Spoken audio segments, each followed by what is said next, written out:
Oh, what is up everyone? OJ over here from Player Essence and welcome to another PE Nintendo Switch and gaming news video.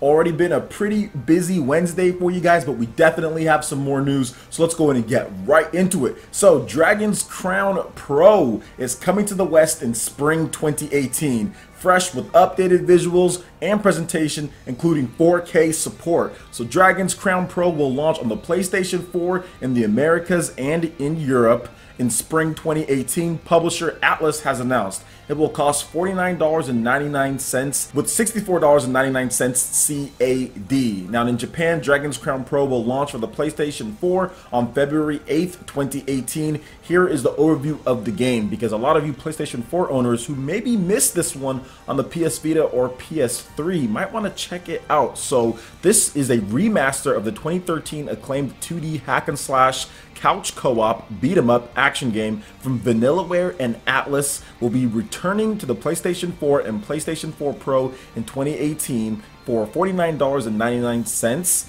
with updated visuals and presentation for current generation. Hunting for treasure in the kingdom of cannot say that has never been more rewarding. Dragon's Crown Pro retains all of the gameplay elements of the original game, including Vanillaware's gorgeous 2D visual flair and character design, but adds current gen upgrades. Here are the key features of the game. Visuals fit for an ancient dragon with beautifully refined artwork and 4K resolution support. Vanillaware's signature art style will come alive as you bludgeon, cleave, shoot, and loot through the dungeons of, is it Hydeland? I think it's Hydeland. I might have said that wrong. Either way, a rousing adventurer's soundtrack. A newly recorded soundtrack by fabled composer Hitoshi Sakimoto, supported by a live orchestra, will accompany daring treasure hunters on their search for the Dragon's Crown.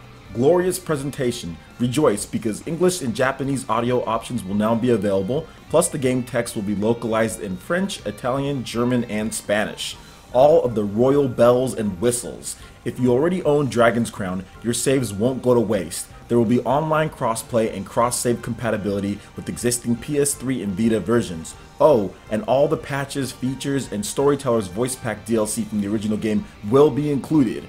4-player frenzy. With the fun local couch co-op and online multiplayer you remember, up to 4 players can experience countless hours of battling together, and you can check out the announcement trailer as well, plus there's some new screenshots in the link in the description below. And Dragon's Crown is one of those games back in 2013 I was like, I wanted to get, but I just didn't really want to play on PS3 at the time. I'm not even sure if I was still playing my PS3, was I? I'm not really sure what happened. I don't think I had a Vita either, but I did not get the game. I ended up not getting the game, but I definitely want to play it. But at this point, if you're looking at it like, okay, you have a Vita version, which is cool, play that type of game portably, 2D, hack and slash, I'm like, great, but don't really have a Vita anymore. Not sure if there's PS Vita TV compatibility, and even if there is, I don't even know where my PS Vita TV is. It's somewhere here. I don't know. Like, I have no idea where it is. So I think that they missed just a little bit of an opportunity, especially with some of the leftover fans and people who have been waiting for like a Mirror Moss of the Demon Blade, which was originally on the Wii, then put over to the PS Vita.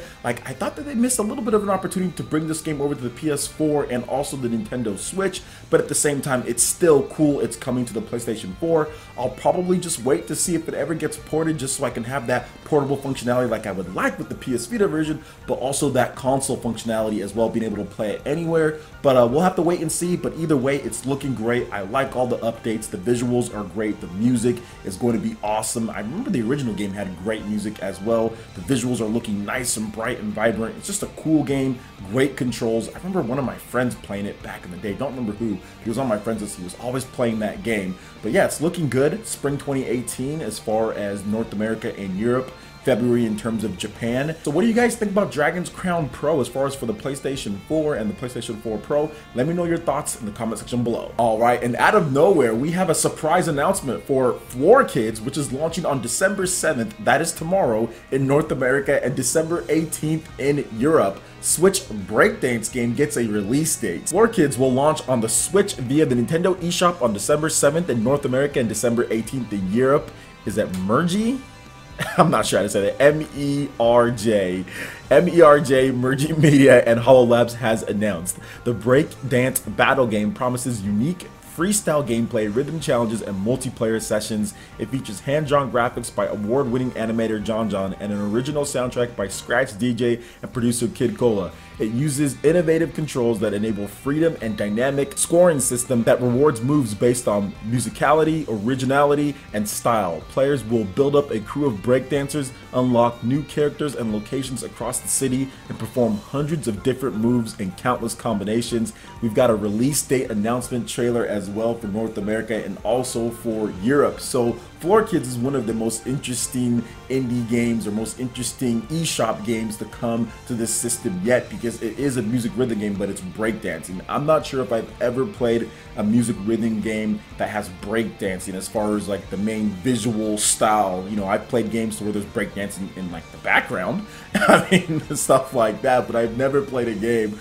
where breakdancing is like the scoring and the main mechanism of the game, which is interesting because breakdancing is super popular in North America, at least as far as with DJs and just breakdancing. I mean, you see breakdancing all over the place. It's not something that is like niche or something like that. Heck, I even know how to do a few breakdancing moves here and there. So that's the thing. I don't understand why there hasn't been a game like this beforehand. Maybe there has been and I just haven't been paying attention, but this is the first one that's really gotten a lot of publicity. I mean, maybe because it's on the Nintendo Switch, maybe because the online media has never been so strong when it comes to covering video games, but either way, I'm happy that it's coming to Nintendo Switch. Hopefully I can try it out. This month is absolutely crazy for Nintendo Switch games. Obviously Xenoblade, I have Dimension Drive footage that I gotta show you guys, in addition to Plague Road as well. So a lot of content coming, guys, and it's just gonna continue into 2018. So what do you guys think about Floor Kids and the type of music game that it's bringing to the table when it comes to Nintendo Switch? Let me know your thoughts in the comment section below. Alright guys, and moving into the next article here, we are potentially looking at the next major Japanese franchise to finally make the switch over to the Nintendo Switch.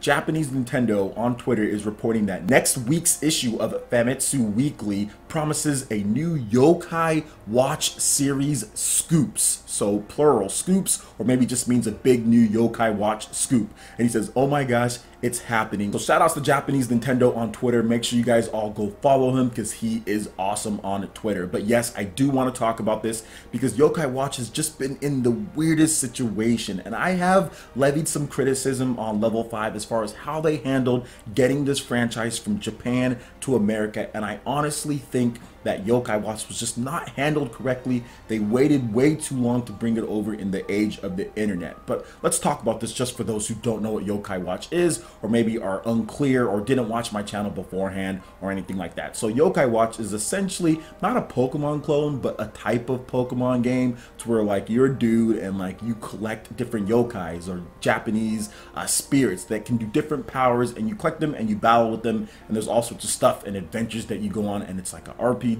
So that's what the game is about. Heck, it even has two versions of the game, like Pokemon Red and Blue, Diamond and Pearl, all of that. So Yokai Watch blew up when it comes to popularity, and at one point people honestly thought that it could rival Pokemon in terms of sales. It was selling that well back in like 2013 or something like that. I remember Yokai Watch launched on the 3DS and it literally sold millions of copies over the course of like 3 years. It sold so much. It started out low because nobody knew what it was. Then the anime kind of came out and it blew up, and they had dances, then they had performances, they had concerts and movies and all sorts of stuff. And then the video game blew up after that. Yokai Watch 2 was even bigger than that. And then Yokai Watch 3 launched, and that's kind of when things kind of took a downturn, even in Japan as far as the sales go. And I think that they really need to switch things up a little bit, pardon the pun there, as far as that goes. They really need to take it to the next level and bring it to the Nintendo Switch, but they also need to work on the Western plan, because the problem is that we get the games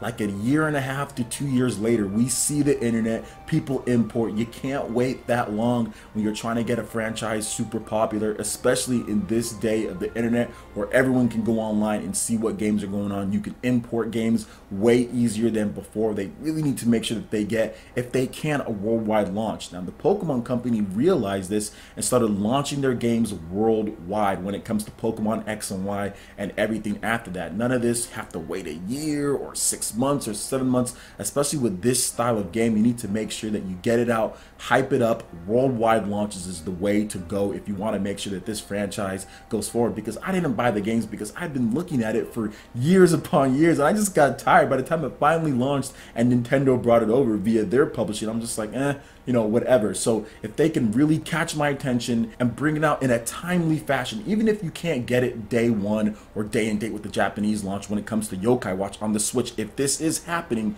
they really need to make sure that they at least get it out in the same calendar year and don't wait like 2 years or something like that, or a year and a half.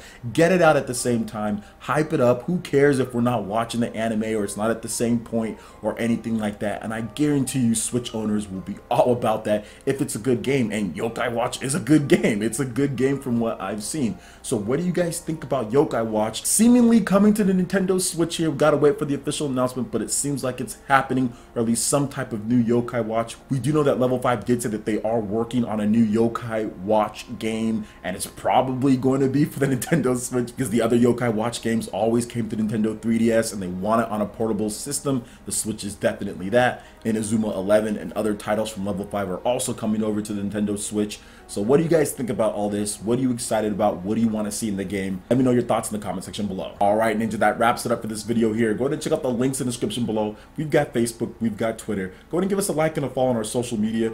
Really helps to spread the content of Player Essence across the interwebs in addition to YouTube. Also, make sure you check out our Patreon and YouTube live gaming page and consider supporting Player Essence. When you do so, it gets you access to all sorts of cool benefits, perks, rewards, and emotes. Hit that like button if you did like this video. Lets me know you guys want more content like this going forward in the future. And subscribe to Player Essence for the latest RPG, Japanese, and Nintendo gaming news. Thank you so much for watching, and we'll catch you for the next video. Peace.